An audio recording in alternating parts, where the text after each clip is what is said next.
So Veda Vyasa is this genius that helped to compile a lot of knowledge for us to be able to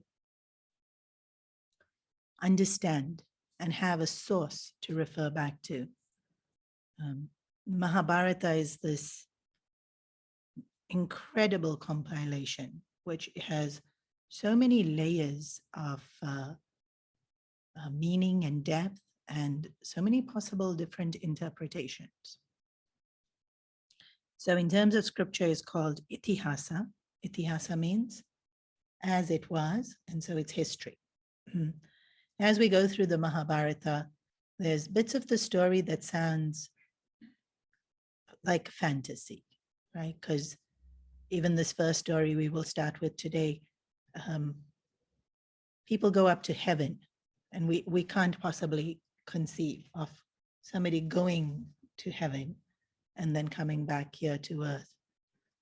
And when yakshas and gandharvas appear, and we don't see that in today's world either, but you must remember that it was a different era, different social norms, and a different sense of reality at that point in time. So it is history. It's just so far back. It's like if I don't know if dinosaurs actually existed or not, but if we go to the era of dinosaurs, we wouldn't be able to relate to a person living in that era. Although it's history. Well, we don't know if it's history, but if it was history, right? Or even today's world, when we look at World War I, World War II, and the things that existed at that time, it's like, how did they live like that? When I was doing research on women's menstruation and the effects of that on the spiritual path, in the 1918, doctors had said that you can't go near a woman when she has a period because things die around her when she has a period. Doctors said that. Like, how ridiculous is that? But they lived that way. And literally, people were sent off for a whole week. Imagine the superstition and the fear and the mindset, and it would have been so different to what we have today, right? So Mahabharata too was a very different era, a very different way of thinking, a very different sense of reality.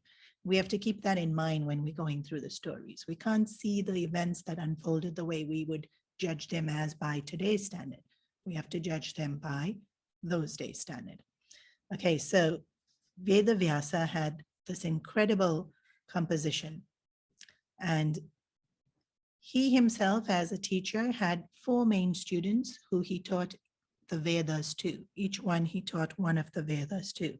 One of them was Vaishampayana. And the story of the Mahabharata starts with Vaishampayana teaching the story of the Mahabharata to Janamejaya. Who is Janamejaya? Great grandson of Arjuna. So Janamajaya's father is Parikshit. Parikshit's father is Abhimanyu. Abhimanyu's father is Arjuna. And so the lineage of the Mahabharata is still very much even the teaching is within that lineage of the Pandavas. And actually it goes all the way up. The beginning of the Mahabharata is some 3,000 pages before you come to any character that you recognize. That goes so earlier on in the lineage of the Pandavas. And what's really interesting, well, to me, maybe somebody else might not think it's interesting, the Pandavas were born to the Devatas. And so they're actually not that lineage. But it's in that lineage that the teachings are. And maybe they stand out because they are born to the Devatas. Again, I said it sounds fanciful, but we'll come to each bit as it does. So Vaishampayana is teaching to Janamejaya. So the incident that has happened is Parikshit is the king. He goes riding in the forest. He's very hungry. He's very thirsty. He's very tired. He asked a sage to give him water. The sage was in meditation. The sage didn't hear him, did not respond. In his hangry, there's a proper word for it today. He gets annoyed and he thinks, here you are pretending you're deep in meditation and not giving me water, and takes the skin of a snake that the snake has shed. The dead skin is lying there. He puts the skin around the rishi who is meditating. Very insulting because it's dead. It's dirty. And the rishi actually doesn't know because he is blissfully meditating. How nice is meditation? I mean, you don't even know you're being insulted. You're just happily reveling in that knowledge. The rishi's kid comes along. The friends crack a joke. Look at your father with the dead skin. The kid gets really annoyed because all of us do. No one wants to hear our parents being insulted. And the kid cursed. Whoever did this, they will be bitten by a snake and will die. All the hamagama, Rishi comes out of the meditation and then he says, who did you curse? Like, you just happily cursed. We don't know who you cursed. Rishi, this is phenomenal how strong their minds were and the amount of power they had. He was able to rewind, replay, and see what happened. Knew it was King Parikshit that had put the dead skin around his neck and said, oh son, what have you done? He's a really good king and you've cursed him to die. This is no good. But let's at least give him some warning and let him prepare and let the kingdom get handed over, gracefully. Otherwise, the whole kingdom was going to go into Hamagama.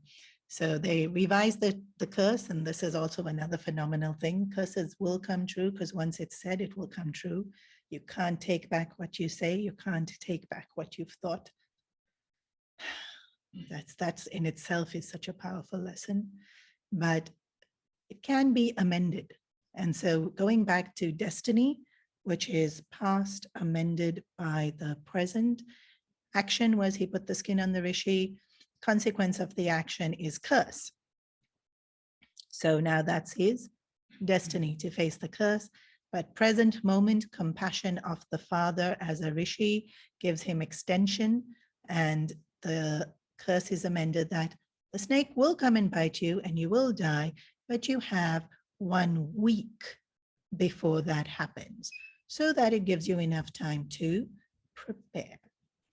And so just let me check, what was that question on destiny?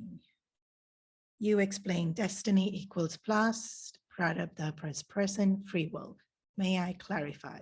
In the formula, my understanding of the past and present action is, right? Isn't present action also propelled by our past? Yes. I think I did explain this last week. So I think I used the example of tea. Will I drink tea tomorrow morning? High chance that I will drink the tea tomorrow morning. Why? Because the past will propel me to do the habit again, but I can change it. So will I change it? Depends how much I want to. Can I change it? Yes. Will I change it? Depends how much I want to. So will past create the present? Yes. And a lot of the times, because I don't want to change or I'm not aware to change, it will continue with that pattern. The pattern can be changed. Free will does exist, but we have to be living in awareness and consciously exercise choice. Okay. So now, up until this point in the story, there is agreement between Bhagavatam and Mahabharata.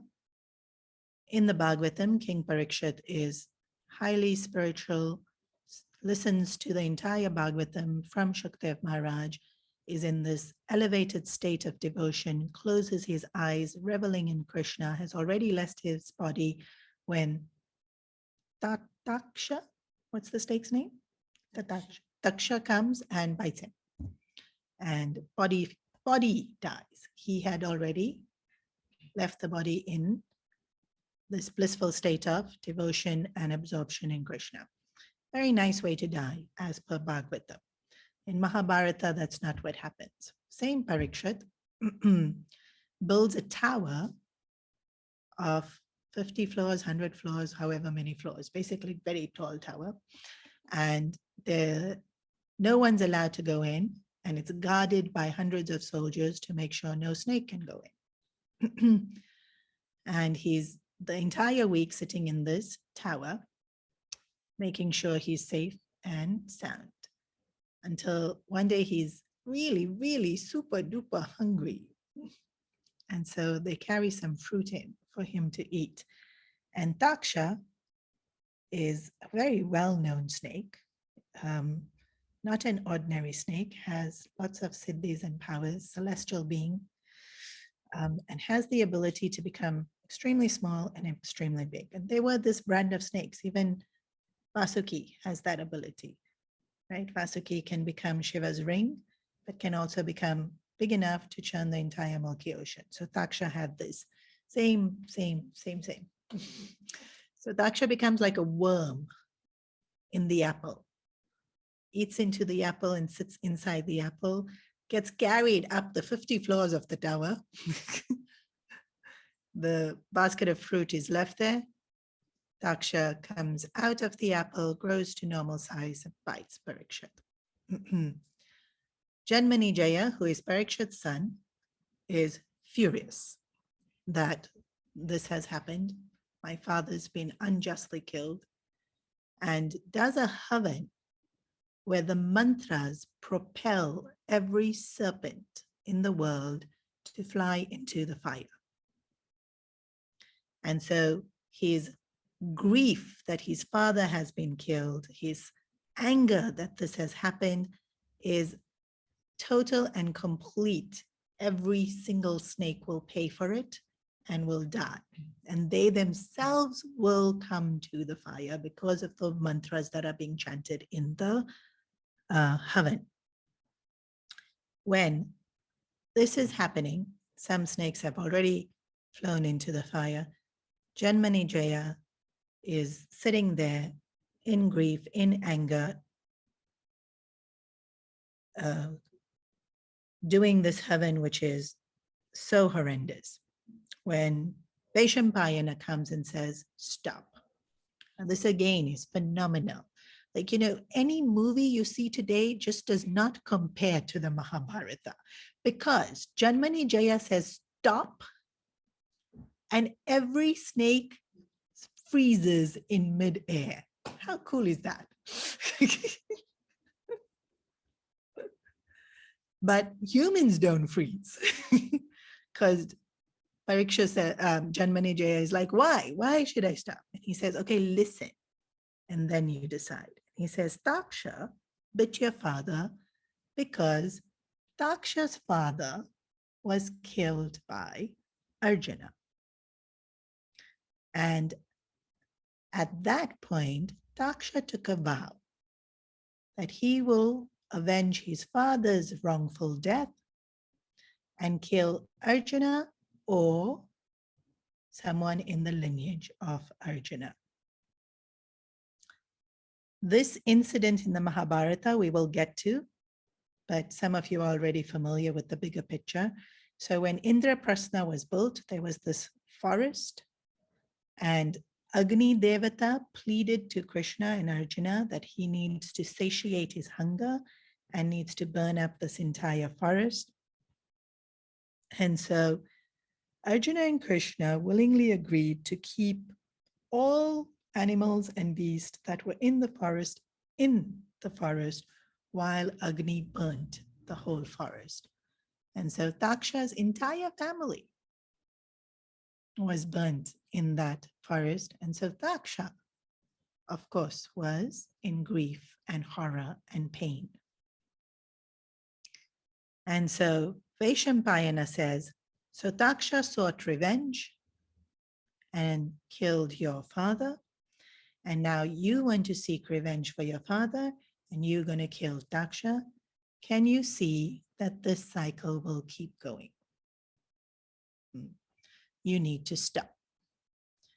Janamejaya says, but I am seeking justice. Vaishampayana says, yes, you are seeking justice, but what you should be seeking is Dharma. And this act is not as per Dharma. And so then the question comes, what is Dharma? Oh, actually, sorry, one very important thing that Vaishampayana says. He says, you have been born of the lineage of the Pandavas who fought the Mahabharata, and they did so dedicating their lives to Dharma. You of all people should adhere to Dharma. If you really want to do your lineage proud, if you really want to be able to glorify your father, then you have to live as per Dharma. And Janamejaya says, but I don't know the story. I don't know this, what happened in the Mahabharata, and what is Dharma, and how do you live Dharma, and why is me not avenging my father Dharma? And so this is how the entire story starts, with this question of.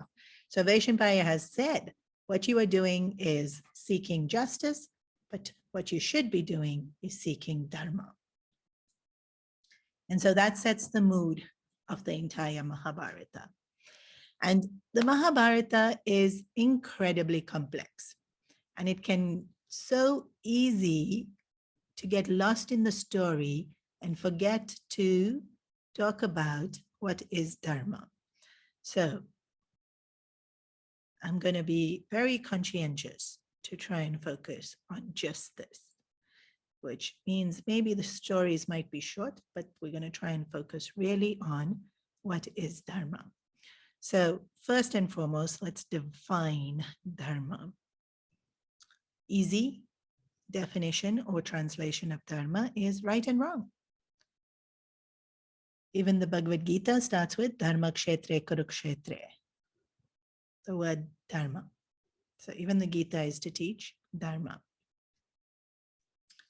A lot of our scriptures, as I mentioned last week. Dharma is more than that. It's in my role that I play in life, what's my duty? What's my responsibility? What's my obligation? What is it that I should be doing to live this life the best I could be doing? So Dharma is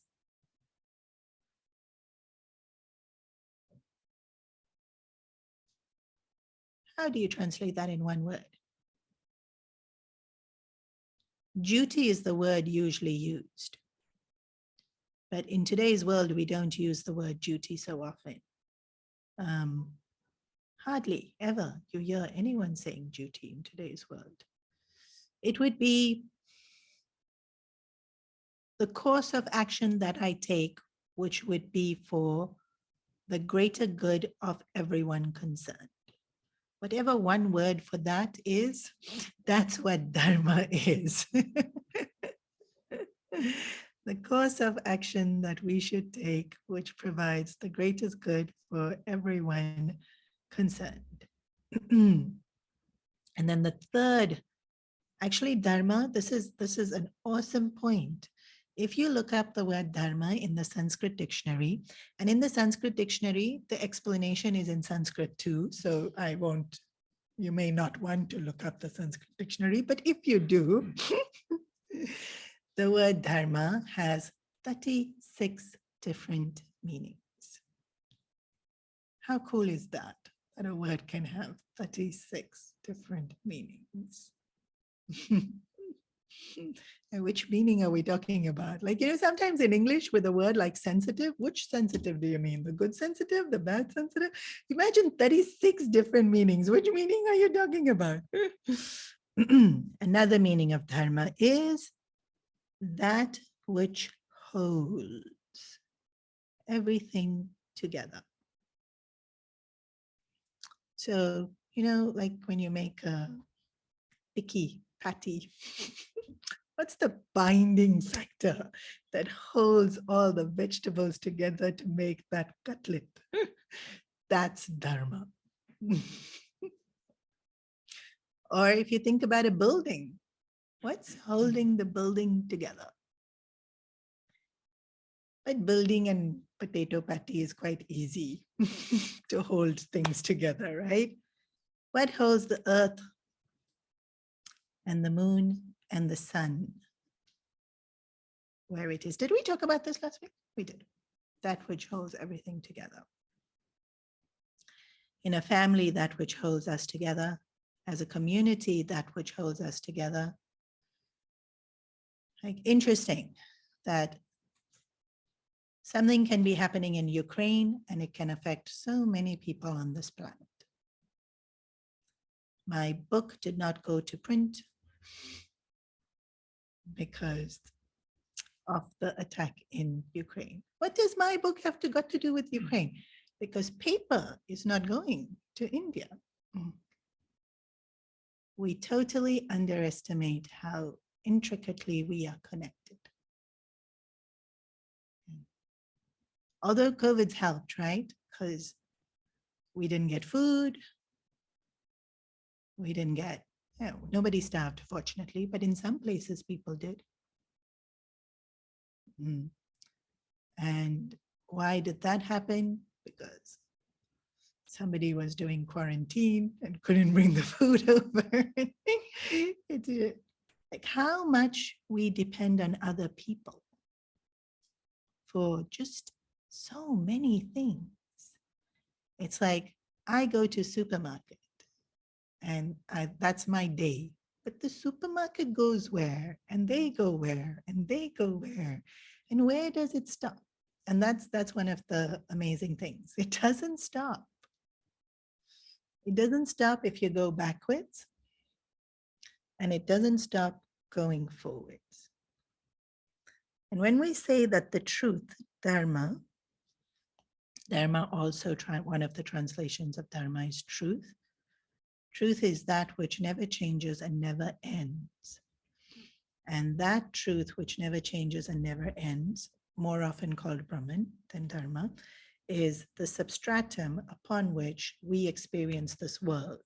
But because the substratum is infinite, the story that is projected on the substratum is also infinite. And so it just keeps going backwards. And the consequences of what we're doing now keep going forward. Okay, so coming back to Dharma. Killing these snakes. We can think of so many reasons why that's not Dharma. Any action which is inspired by anger and hate cannot be Dharma.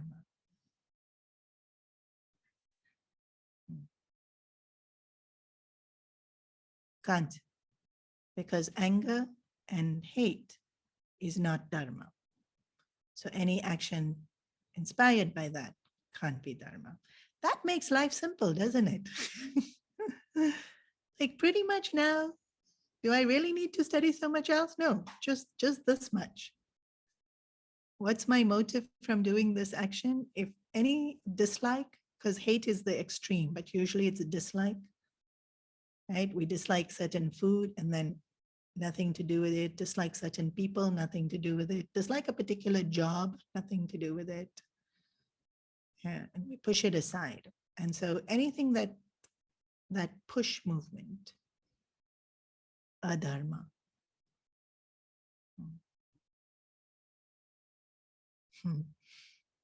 So it can be so simple. But the story of Mahabharata is not at all simple. So the other reason is because it will continue. So dharma is to stop the momentum of revenge, hate, dislike. So acting out of revenge will continue that cycle. And you know, this is in the Mahabharata, and this is how the Mahabharata starts. But I think I mentioned Romeo and Juliet recently also. Even that has that same theme. And then Shakespeare, of course, touched on many themes that then so many movies and so many stories and so many poets. Like, where will it end? Like, the whole point of Romeo and Juliet having to die is so that the families stop the feud. Because where will it end? How many people will die before this stops? So, Dharma. But most importantly, how can we destroy an entire species? That's it's not up to us. We cannot take, this is a beautiful, beautiful, beautiful line of Dharma to remember, what we cannot give.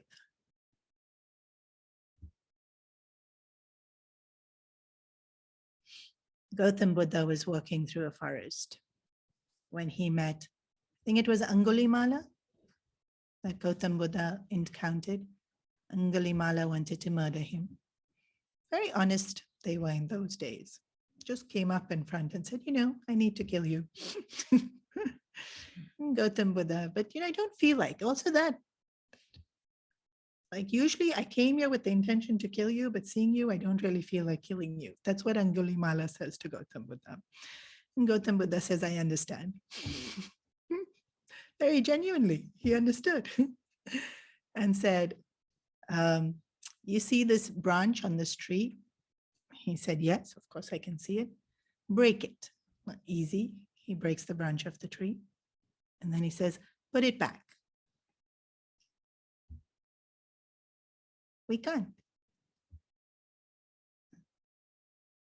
And then Gautam Buddha explains, then you had no right to break it. You can only take what you can give. That's incredibly powerful. Don't take what you cannot give. You can't take life because you can't give it.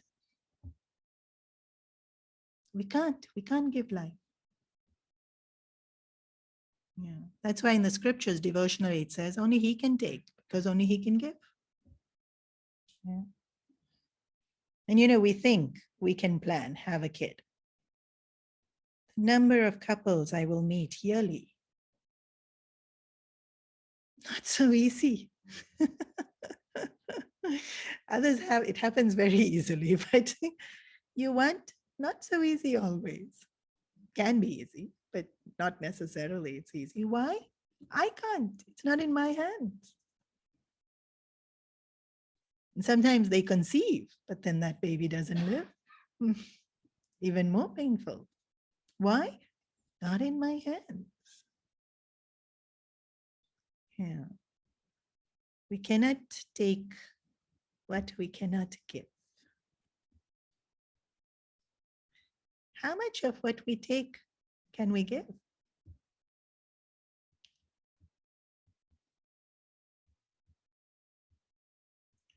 Actually, a lot. We're taking a lot that we can't give, starting with food. Which is why in our culture, so many rules. People don't like rules, but it's, I'm taking, I maybe can't give this, but I'll give this. And so starting with food, we're supposed to give 5 every day, right? We're supposed to feed birds, cow, dog.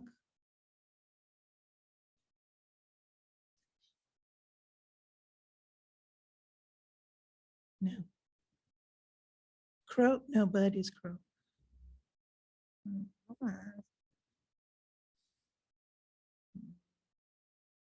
I forget.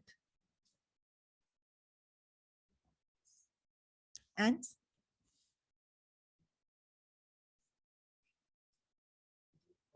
Trees we're supposed to feed as well. Yes. We're supposed to put water on the tulsi, put for the trees. And so the idea is we're giving. Constantly we're meant to be. Today we think, so annoying, where you? Your bird flu and this fluid cannot feed birds. It's illegal actually, right? In Hong Kong to feed the birds. There goes that cultural norm. Stray dogs, if you feed, they keep coming back. No need to feed anything. That's fine. I'm not saying break the law and feed the birds. I'm not saying that. I'm saying we have to understand why those rules were there. The idea is we take so much without giving when we have no right to take it. So make sure we can give what, at least whatever we can give, make sure we are giving it. So, okay, we're not feeding dog, cow, and birds, and I'm not remembering the other two, but we can feed people because we all live in metropolitan cities. We can feed and ancestors, we can feed. So even amongst the people we're supposed to feed, you're supposed to feed sannyasis. Thank you all. I am very well fed. Atiti, people we don't know. No. Ancestors. No.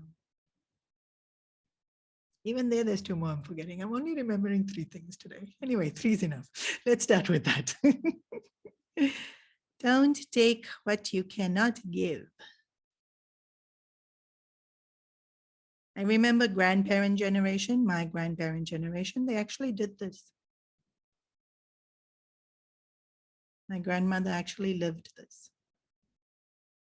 Wouldn't allow us to take if we couldn't give it back also.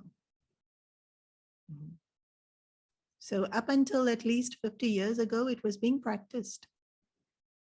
Don't take what you cannot give. Today's world, Hare Ram.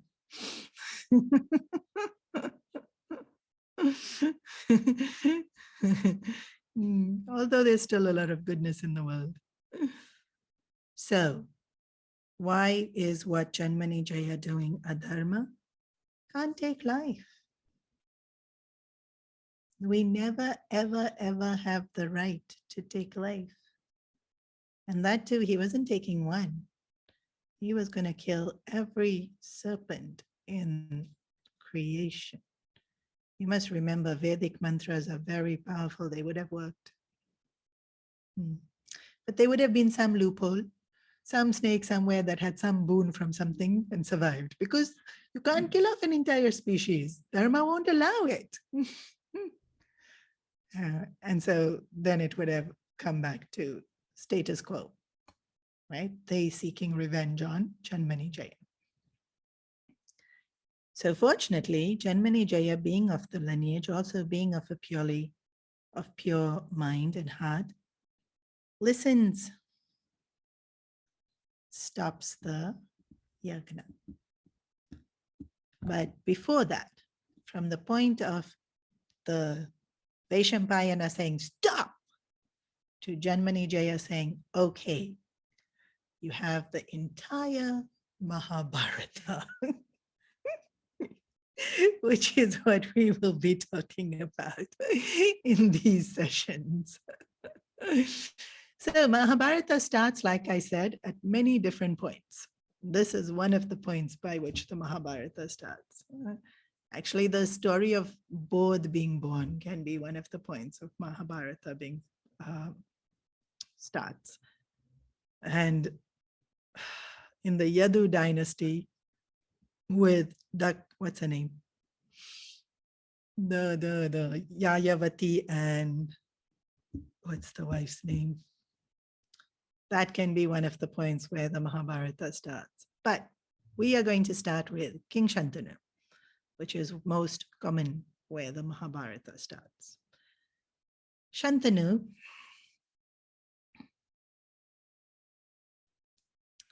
was in his previous life a very great king who was invited up to the heavens for a very special ceremony because he had helped the devatas fight the asuras. And so This is why we choose to start here. In the Puranas, there's this constant asuras fighting devatas, devatas fighting asuras. Who are asuras? Definition of asura or rakshasa. Those people that seek happiness in the world outside. So who are the asuras? Look in the mirror. Asuras are those people that seek happiness in the world outside. Who are the devatas? Who live in harmony with the phenomenal forces of the universe. So devatas are wind, fire, moon, sun. It's all the phenomenal forces and the ability to live in harmony with the phenomenal forces. There is a but. Devatas are not perfect. Even though they primarily live in harmony with the phenomenal forces of the universe, sometimes pride creeps in, selfishness creeps in, vanity creeps in.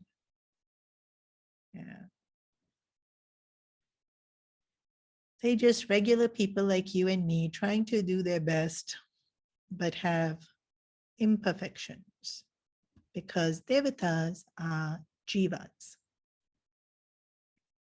They are not perfect beings. They are like you and me. They are jivas. Asuras, there's also a but.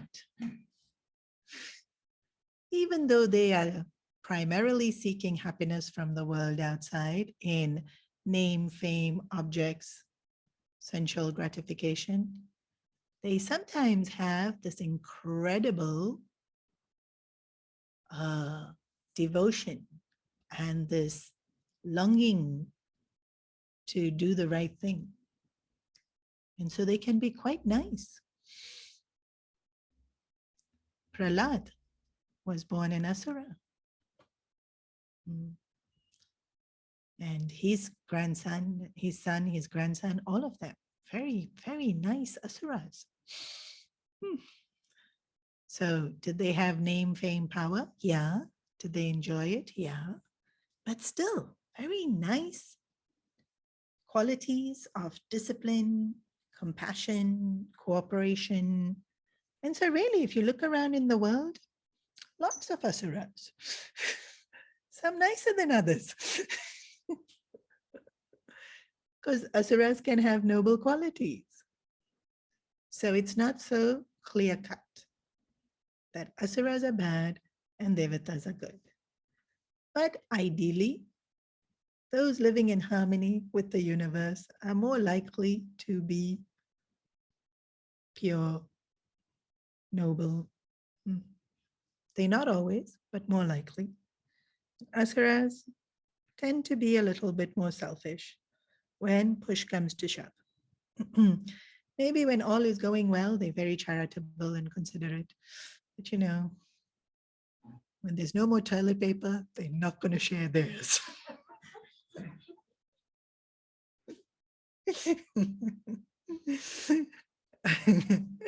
So, a lot like the Gita, this constant conflict between the asuras and devatas is a reflection of our own mind. And so the Mahabharata starts with Shantanu, who was helping the devatas win over the asuras. So our siding with the devatas to defeat the asuras. Like I said, we're not so perfect, devatas are not so perfect. So he's in heaven at the function, and Ganga comes. Ganga is the river. The deity of the river is a beautiful woman. She's at the function, A breeze blows her upper garment off. And everybody else, out of respect, looks down. This king, whose name I can't forget, who is Shantanu, starts drooling, admiring, appreciating, which is not acceptable behavior, because devatas are supposed to be noble, pure, virtuous, not lusty and distracted. So he is cursed to come back down on earth, not allowed back up in heaven until this quality is destroyed. Now, how will you destroy it? They tell Ganga, and she is cursed to go on earth and break his heart. Why? Is it punishment? Very often we think these curses are punishment. Is it punishment? How will we get over lust? And you know, you're going to have to get used to this topic because the Mahabharata has a lot of it. Because it's a genuine weakness. As humans, there's a lot. It drives people to insane levels. How to overcome lust?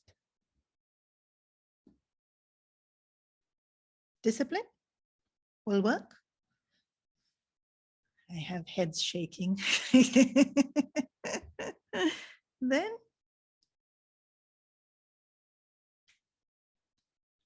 heartache. Only when we see the pain that it causes will we be able to let go of it. This is true about lust and pretty much everything else. When will we let go of something? Only when we can see clearly the pain that it causes.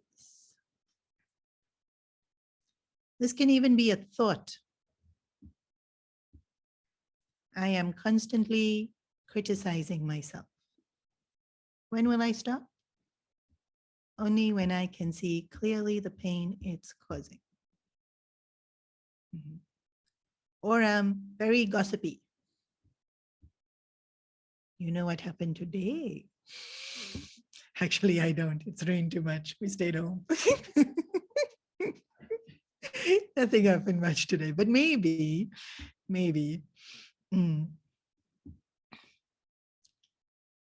So if my tendency is to be very gossipy, when will I stop? My tendency to be short-tempered, when will it stop? My tendency to be lazy, when will it stop? When I see the pain that it is causing me.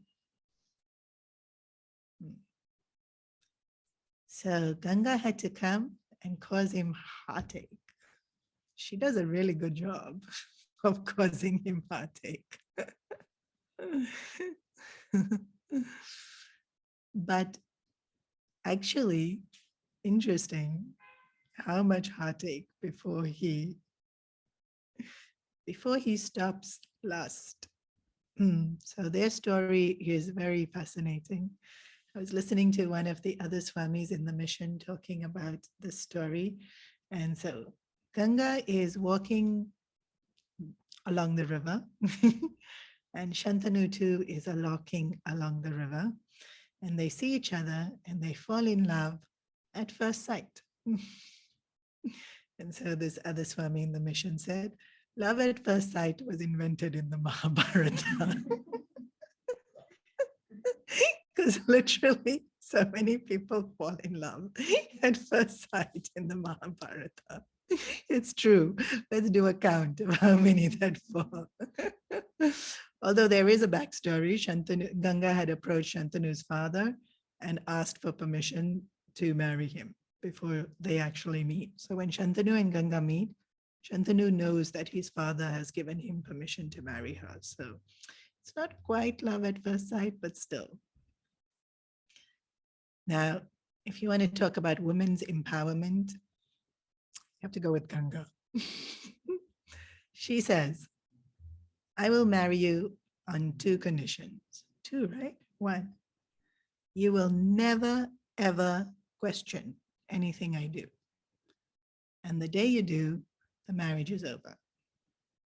Never mind prenup, divorce already fixed. And what's a condition? You can never, ever question anything I do. Would you agree to that? Why does Shantanu agree to that? Lust.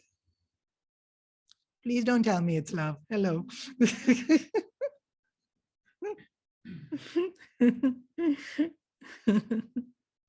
He agrees. What does she do? They get married. They live a very happy as a couple, pleased each other immensely. And she was pregnant. The baby is born. She takes the baby. This is another incredible thing about her. She can walk straight after delivery. She walks down to the river Ganga and drowns the baby. Will he ask her, what are you doing? Why are you doing that? She's just killed their baby. Would you ask? He doesn't. Why? Why wouldn't he ask?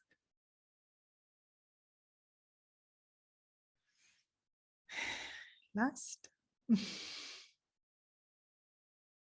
And there's plenty of it because they have 7 more babies. She kills 7 of them. Can you imagine 7 babies are born and he never once asked, why are you killing them?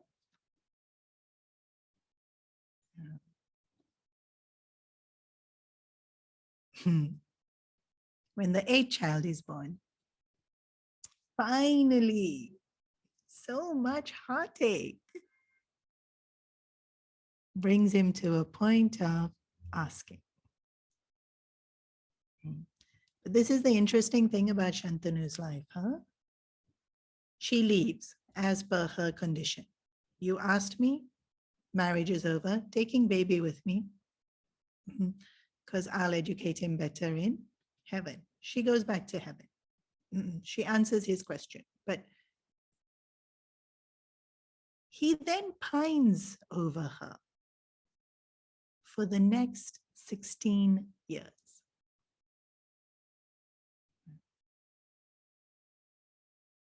When we say lust runs havoc in our mind, that's his whole life being ruled by this one urge. And it's he was born because he had to come back down from the heavens because of this one urge. He had lived such a noble life in his previous life that he was invited up to heaven in human body, which is very rare. Very, very, very, very rare to be able to go up to the heavens in our human body. So noble his life was. And then just this one thing, fascination for this pleasure, brought him back here. And not only did that one fascination bring him back here, his whole life he's persecuted by this one fascination. Like there's zero, it's all misery. Even the enjoyment he would have experienced when he was with her, she's killing baby after baby. How can you possibly be happy? And of course, she had a great reason for it, but he didn't know that. So it's just this confusion and this heartache and this do I, don't I should ask, but if I ask, I'll lose her. And then I don't want to lose her. And then, but why is she doing this? And you can imagine what anxiety he went through.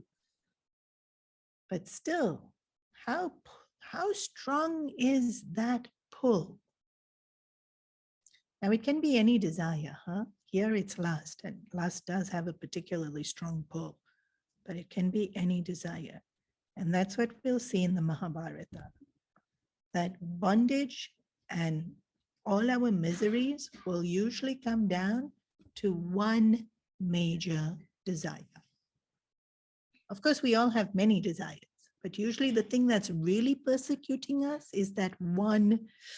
It comes back to that one, whether it's anger, whether it's jealousy, whether it's lust, whether it's greed, whether it's insecurity, it will be that everything comes back to that one thing that keeps persecuting us. And then, when people ask me, how will I know my life lesson? I'm like, really? Like, isn't it screaming at you, your life lesson? It's that desire that's the cause of pretty much all your misery. Is your life lesson. So it's so beautiful. Actually, it's so beautiful that you just notice what's making you miserable. And just notice over a period of time what's making you miserable. Voila. You have the solution. And that's what we need to conquer, that desire, that urge. And how to conquer it? As simple as seeing that it's causing so much suffering. And sometimes when we want to solve other people's problems, we can't, because they're enjoying their suffering. Why? Because they're enjoying getting there or wanting their desire to be fulfilled. They're still holding on so strong to wanting that desire to be fulfilled, whatever that desire is. So the stronger we hold on to the desire, the more the suffering and pain. But we are such strong, resilient people. We hold on. We are also Mahamudas because we're holding on to the wrong thing. We're holding on to the desire with such zid, causing more and more and more and more and more suffering. I loved this example. I don't know where I heard it. It's like holding on to burning charcoal and screaming, I'm in pain, it's burning, ouch, save me. But I'm holding on to it.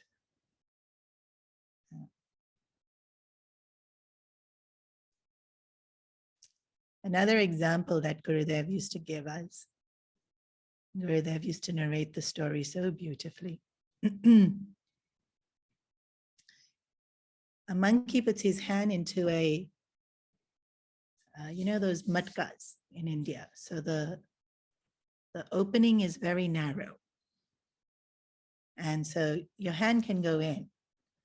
And then he'd grab the content, which is a fistful of peanuts or whatever it is. And now that it's a fist, the hand can't come out. And so he sits there for hours trying to get the hand out. If the hand gets too sore, he lets go of the peanuts and slips it out. But then he can still see the peanuts. So puts it back. How long will this go on for? It's a monkey. It will go on lifetimes. Are you understanding what I'm saying? Only an intelligent being will walk away or turn it upside down.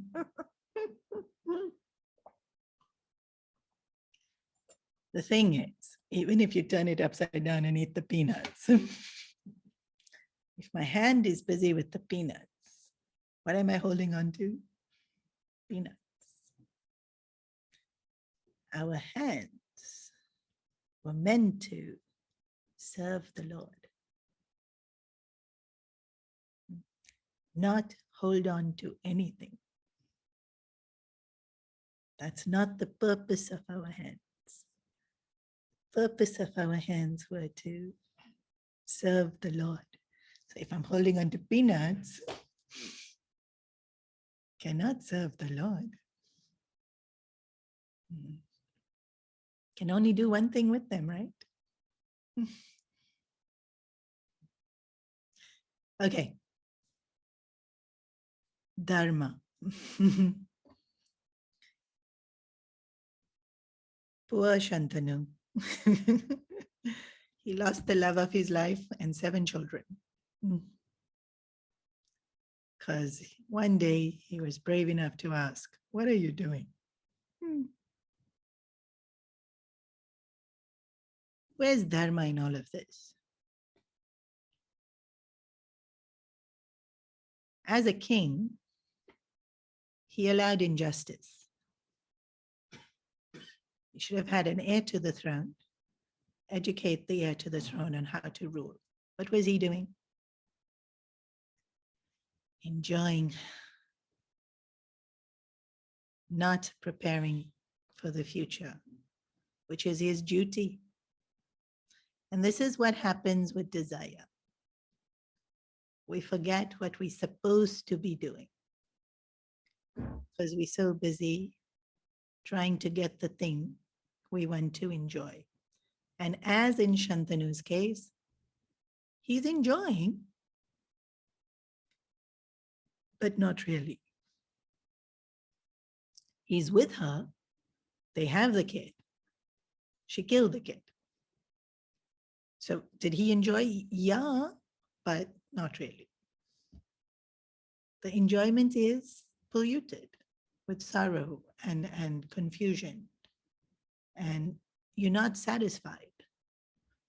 And so in Dharma, you do what you're supposed to do,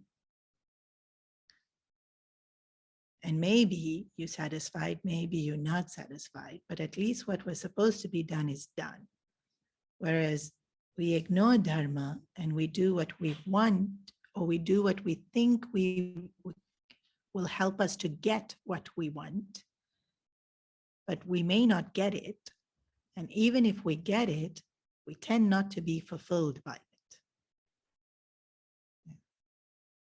And in the whole process, what's meant to be done often doesn't get done.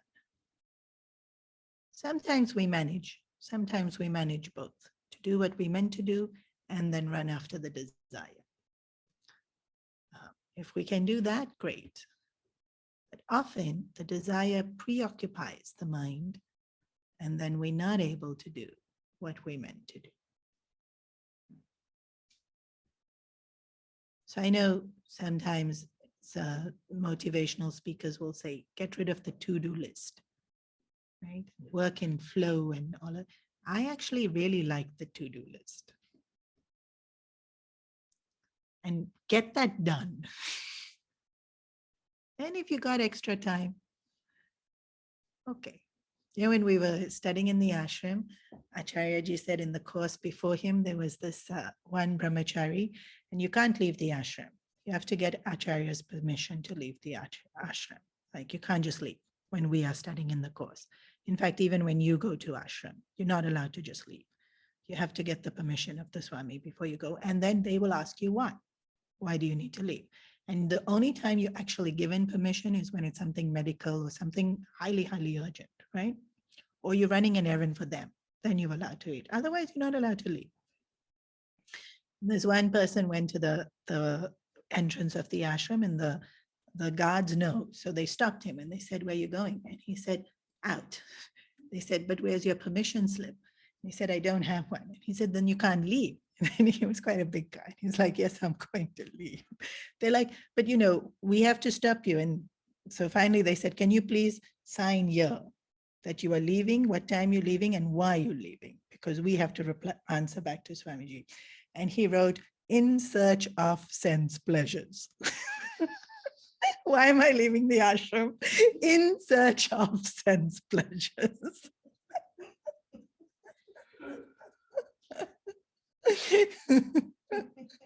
Which would not have been a valid reason to leave the ashram. And there's no way Swamiji would have given permission for that, which is why he did not have a permission slip. And he was bullying the guards to let him have it.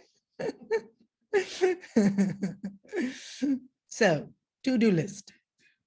Finish what we have to do. And then if time permits, you can go out in search of sense pleasures within Dharma. But at least we did what we have to do.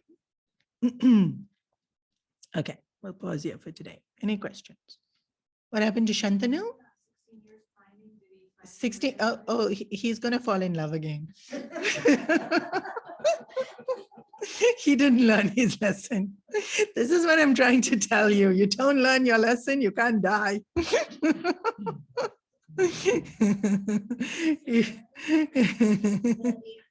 The eighth kick is his head, but that also doesn't work, no?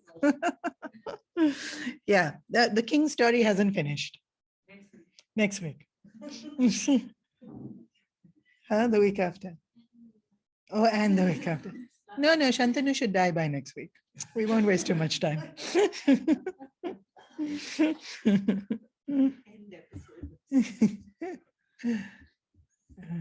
Any other questions?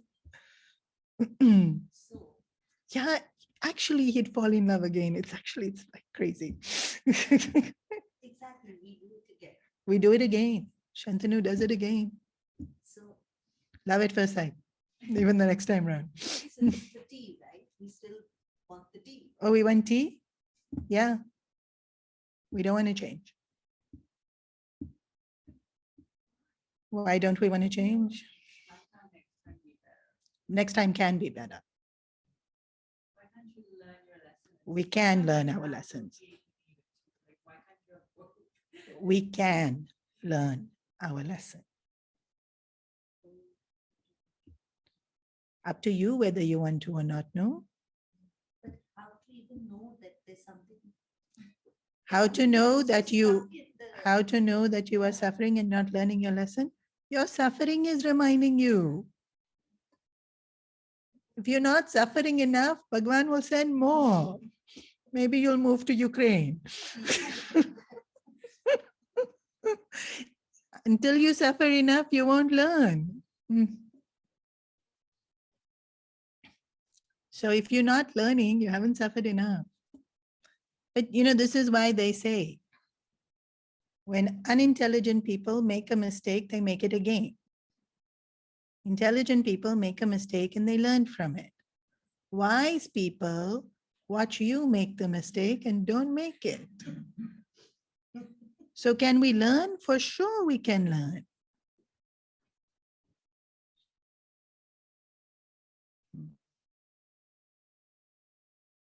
And do we have to suffer that much? No. It's really how smart you are. I'm sorry to say. Sorry. If you're smart, you won't suffer, yaar. But there's different types of intelligence in the world.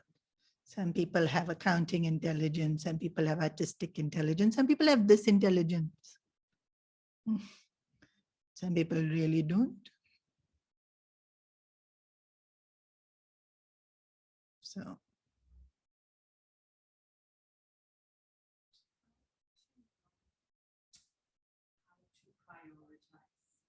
to-do list? Is our to-do list, if playing the guitar put me in a meditative happy state, should that be on the top or should getting my work done be on the top? How to prioritize our to-do list? Well, you're asking a Swamini. So please note this is a Swamini answer. Again, when we were studying in the course, Acharyaji had said to us, when we're studying in the course, it's heaven. Like you can just slip into meditation at any given point into time in the day, and you can stay in meditation for hours at end. And he warned us that when you go out into the field and you work, things get hectic. And you get caught in the busyness of doing. And there'll be people, and there's appointments, and there's, and he had said to us, the day you have done your sadhana and nothing else is a good day. The day you haven't done your sadhana but accomplished everything else is a bad day.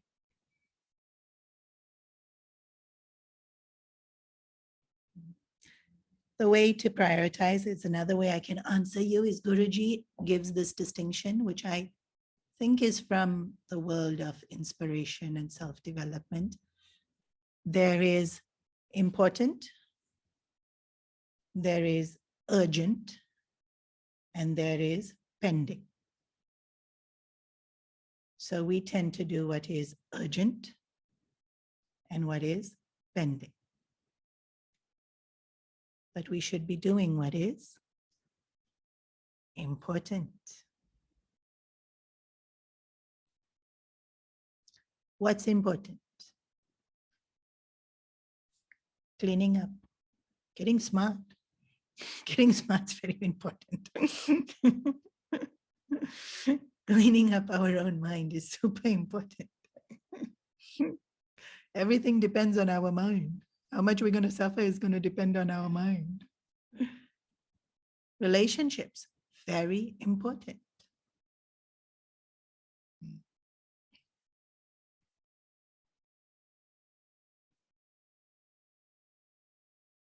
Pending and urgent will just take up all our time.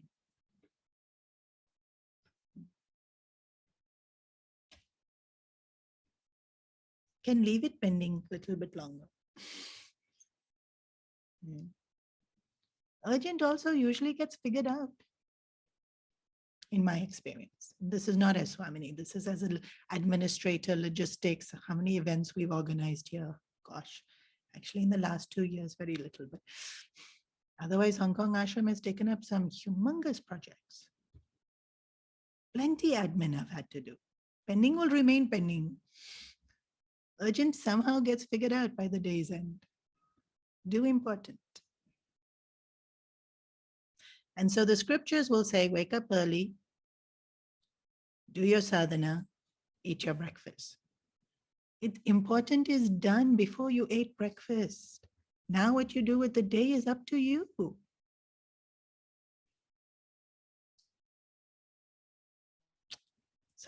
That's the guidance, right? And then we'll get hazar rules. Should I shower before? Should I shower after? Is it okay?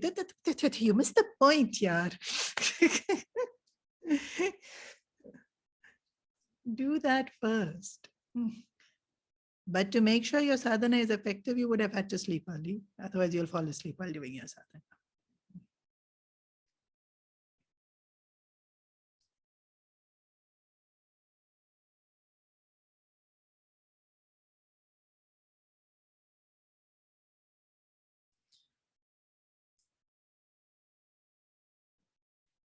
What's important comes with us next life. Urgent and pending, we leave here.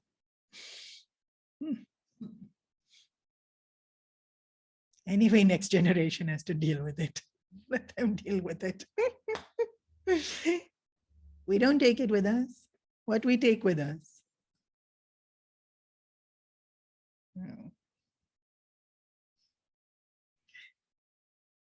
Om Sarve Bhavantu Sukhinah Sarve Santu Niramaya Sarve Bhadrani Pashyantu Ma Kashit Kabhag Bhavet Asato Ma Satkamaya Tamaso Ma Mrityorma Amritam Gamaya Om Purnamada Purnamudachyate Purnasya Purnamadaya Purnameva Vashishyate Om Shanti Shanti Shanti Harihiyam Shri Gurubhyo Namaha Harihiyam